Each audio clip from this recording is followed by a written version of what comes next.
National assembly का माहौल गर्म हो गया। ख्वाजा आसिफ का ऐसा जुमला जिसने पूरी सियासत हिला दी। कोई चंगा आर्मी चीफ आया तो बाप बना लेते हैं। मौलाना फजलुर रहमान और नवाज शरीफ के रिएक्शन के मज़े दुबाला कर दिए। आखिर इस बयान का मतलब क्या है, चलिए देखते हैं। जो लोग जो आए हुए हैं यहाँ पे, उनकी दो दो नस्लें एमएनए बनी रही हैं, तीन तीन नस्लें बनती रही हैं। जनाब यहाँ पे क्या क्या नहीं हुआ।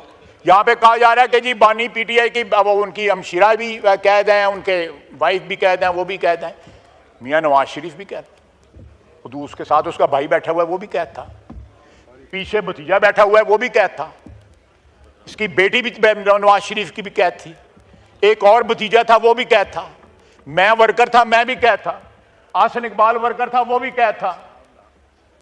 इनको ये याद नहीं है?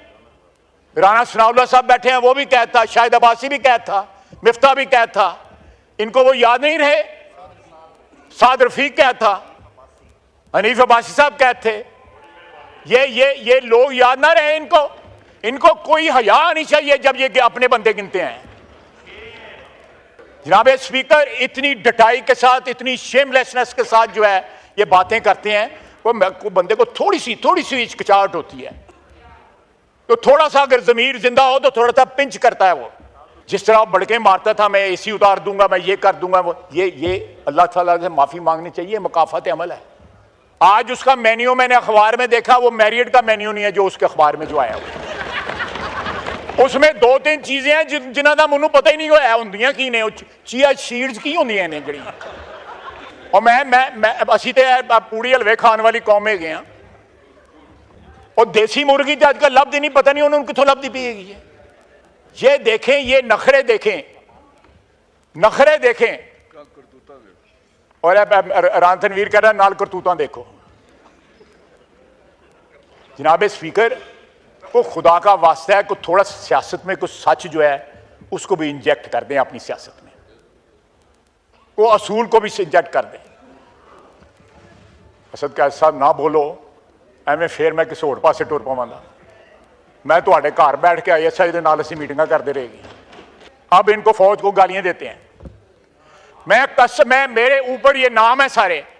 इनके ड्राइंग रूम में मीटिंग हुई, बाहर जो है 4 बंदे ISI वाले मॉनिटरिंग के लिए बैठे हुए थे। ये जमहूरी हैं, ये जमहूरियत की बातें करते हैं। कह रहे हैं आइन के बाद। देखें, आइन के लिए अगर फौज की जरूरत है, आइन के लिए हमें इकट्ठे बिठाने के लिए फौज की जरूरत है, तो हम तो कह रहे हैं कि फौज को ना इस्तेमाल करो इकट्ठे बैठने के लिए, खुद ही इकट्ठे बैठ जाओ। अली अहमद मुस्कुरा रहा है, बात उसको पसंद आई है। जनाब स्पीकर, मैंने इस ऐवान में हम सब ने, बहुत से दोस्तों ने, बुजुर्गों ने बड़ी बड़ी मुद्दत गुजारी है, लेकिन इतनी शेमलेसली अपनी तारीख भूलते हुए मैंने किसी पार्टी को नहीं देखा। 2 साल हुए हैं, सिर्फ 2 साल हुए हैं। इंशाल्लाह ये वोट, आज वोट को इज्जत दे रहे हैं इसके साथ। ये वोट को इज्जत है अली अहमद, ये वोट को इज्जत है। वोट को इज्जत जज नहीं देते, वोट को इज्जत ये पार्लियामेंट देती है। ये वोट को इज्जत है। वोट दो, हमें वोट दो, क्योंकि हम वोट को इज्जत दे रहे हैं।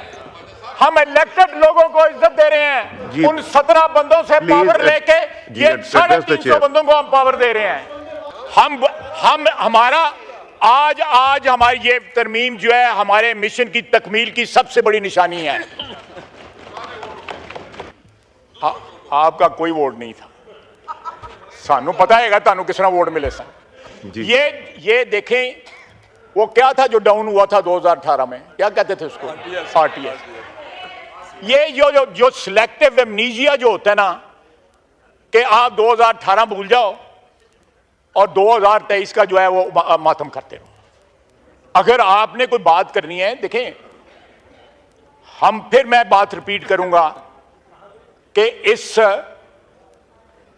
आज जो ईवान में पास होने जा रही है इंशाअल्लाह ताला, अल्लाह के फजल से, तरमीम जो है वो 17 लोगों से गैर आइनी इक्तदार लेके, गैर आइनी ताकत लेके, गैर आइनी इख्तियार लेके ये वोट को, जो वोट सेलेक्ट होकर यहां पे जो लोग आए हैं उनको इक़्तिदार मुंतकिल हो रहा है।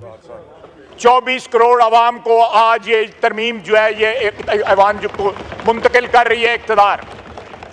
इससे बड़ी वोट को इज्जत दो क्या है? क्या इससे बड़ी क्या शहादत है?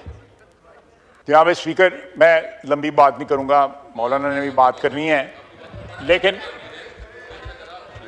आप मुझसे अलहदा में बात कर लें, अलहदा बात कर लें।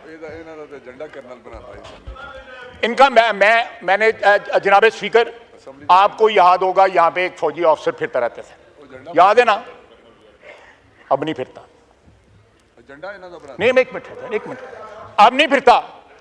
वो इनके दफ्तर में बैठा होता था। जनाब स्पीकर, यहां पे ये कुछ है। एक कर्नल साहब ने इस वक्त बेंच के ऊपर, सुप्रीम कोर्ट के बेंच में वो जज बैठे हुए हैं जिनको कहा था कि मुझे डिस्क्वालीफाई करो, मैं डिस्क्वालीफाई हुआ था। मियां नवाज शरीफ किस तरह डिस्क्वालीफाई हुए थे सारी दुनिया जानती है। उसने एक सेकंड नहीं लाया, एजाजुल हसन ने, जो मॉनिटरिंग जज था, चुप करके घाट टुर गया। चीफ जस्टिस बनने वाला था, थोड़े दिनों के बाद घर चला गया। क्या बात थी, क्यों घर चला गया? अगर कोई पसली थी, कोई रीढ़ की हड्डी थी, खड़ा रहता। अगर दामन साफ था तो खड़ा रहता, दामन साफ नहीं था। मैं केस भी बता सकता हूं जिनमें उनका दामन साफ नहीं रहा हुआ। If you have something to hide, तो फिर यही असर होता है ना कि रातों रात जेड़ा बोरिया बिस्तरा बंद करके तुम घर टुर जाते हो। वो मुज़ाहिर अली नकवी जो है ट्रकों वाला, वो क्यों घर चला गया? और ये 8 आदमी जो है आज ये इन्होंने पिछले 6 महीने, 7 महीने, 8 महीने जो है जिस तरह गुजारे हैं, the way they ganged up against this house, जो 24 करोड़ आवाम की ख्वाहिशों का मजहर है।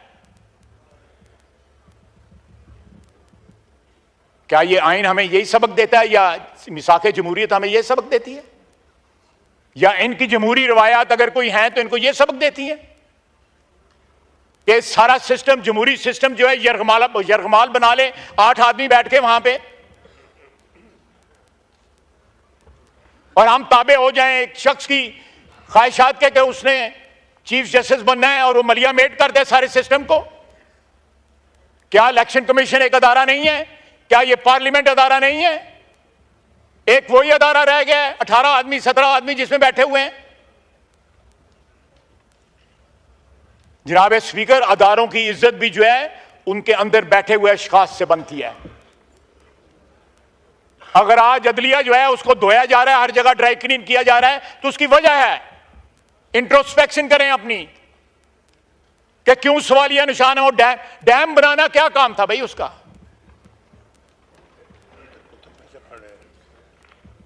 अरबों रुपया इकट्ठा कर, और फिर यह है कि फैसला देते हैं और साथ जो है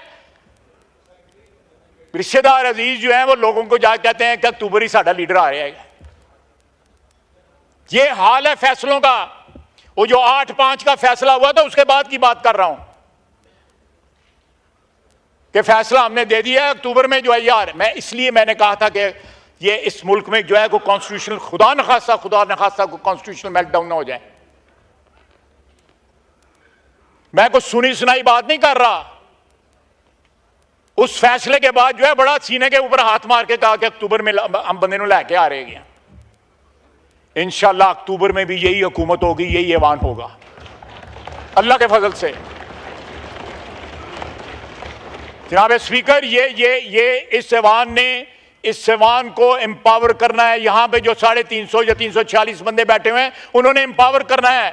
हमने मिलकर एम्पावर करना है, इसकी इज्जत को बहाल करना है, इसको सर्वियंस से निजात दिलानी है। इससे बड़ा कोई अदारा नहीं है।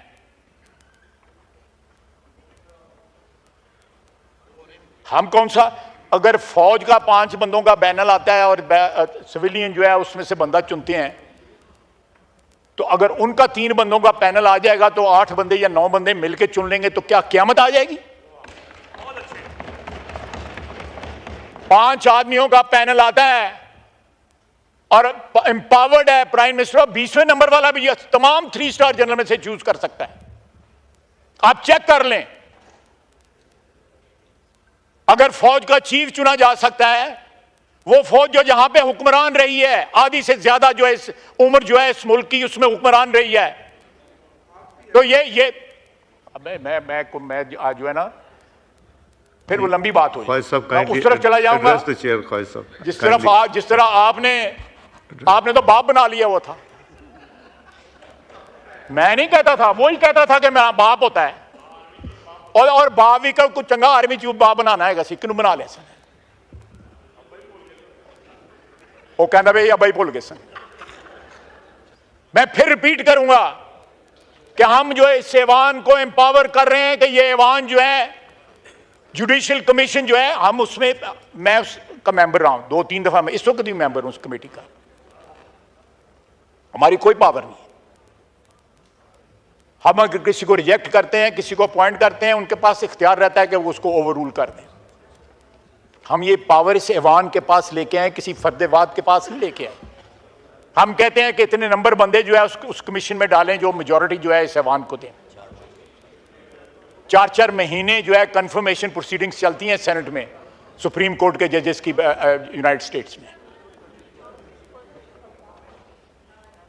उस मुल्क में बैठ के हमें गालियां दे रहे हैं पाकिस्तान को, वहां पे जाके जो है कभी लॉबी करते हैं हाउस ऑफ रिप्रेजेंटेटिव को, कभी सेनेट को, उसकी तो ये ट्रेडिशन है। तो अगर हम उनसे 3 का पैनल जो है, जो सीनियर मोस्ट हो, वो ही अप्लाई कर दें, वहां पे 5 का लेते हैं, यहाँ पे 3 का लेते हैं, और ये हाउस जो है, ये हाउस और जुडिशरी मिलके जो है अपॉइंट कर दे, तो मैं जनाब आखिर में यही कहूंगा कि ये आज जो तरमीम जो हम कंक्लूड करने, पास करने जा रहे हैं,